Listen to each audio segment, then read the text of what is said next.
બીજી વસ્તુ છે ડ્રગ, એટલે કે દવાઓ જે તમને ડૉક્ટરે યોગ્ય રીતે સમજાવેલી જ હોય છે. પીવાની દવા, વજાઇનલ મૂકવાની દવા, ઇન્જેક્શન્સ, આવું ડિફરન્ટ 3 ફોર્મમાં દવાઓ તમને આપતા હોય છે. યોગ્ય સમયસર યોગ્ય ડોઝમાં દવા જાય એ આપણે અચૂક જોવું જોઈએ. ઘણીવાર તમે ટ્રાવેલિંગ કરતા હોય, ગર્ભ મૂક્યા પછી તમે તમારા મધરની ઘરે કે તમારા કોઈ પણ બીજા ઘરે જતા હોય તો ત્યારે ટ્રાવેલિંગ દરમિયાન પણ આપણે દવાનો સમય ચૂકવો જોઈએ નહીં.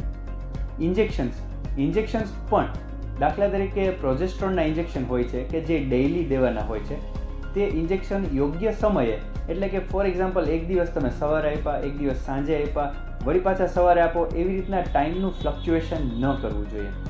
સવારે તો રોજ સવારે એવું ટાઈમ એક ફિક્સ રાખી અને બોડીને પણ ખબર પડે કે ભાઈ આ ટાઈમમાં ઇન્જેક્શન્સ આવશે અને એ ટાઈમસર ગર્ભના વિકાસ માટે એ ડ્રગ યોગ્ય રીતે ત્યાં પહોંચી શકે યોગ્ય જગ્યાએ.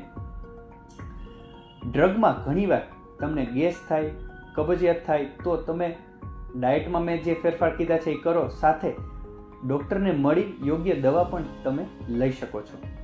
ઇન્જેક્શન્સમાં ઘણીવાર દુખાવો થતો હોય, માઇનર દુખાવો પ્રોજેસ્ટ્રોનના ઇન્જેક્શનમાં થતો જ હોય છે, પરંતુ જો વધારે ફીવર આવે કે એકદમ ઢીમચા જેવું થઈ જાય તો પછી તમારે યોગ્ય ડૉક્ટરને સંપર્ક કરી અને તેનું નિવારણ કરવું જોઈએ.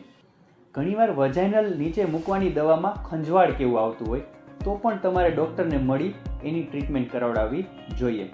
પ્રોપર વજાઇનલ એટલે કે મેન્સિસની જગ્યાનું ક્લિનિંગ યોગ્ય રીતે થવું જ જોઈએ. વજાઇનલ ગોળી મૂકવામાં બધાની કમ્પ્લેન હોય છે કે ભાઈ દવા નીકળી જાય છે.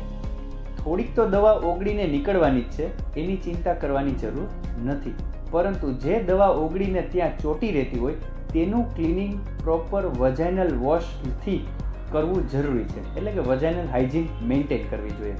આ થયું બધું દવા વિશેની માહિતી. ઘણીવાર દવા તમે બહારગામ હોય, તમને ડૉક્ટરે રિપોર્ટ કરાવવા માટે બોલાવ્યા હોય તો તમે કોઈ પણ કારણોસર નથી પહોંચી શકો એમ તો થોડા દિવસની દવા એક્સ્ટ્રા રાખવી. દવા વગર એકેય દિવસ હોવો જોઈએ નહીં. પછી જે રિપોર્ટ કરો પ્રેગ્નન્સી પોઝિટિવ આવે તો પછી ડૉક્ટર તમારી દવામાં યોગ્ય ચેન્જીસ કરે તમારી સોનોગ્રાફીના ફાઇન્ડિંગ ઉપરથી.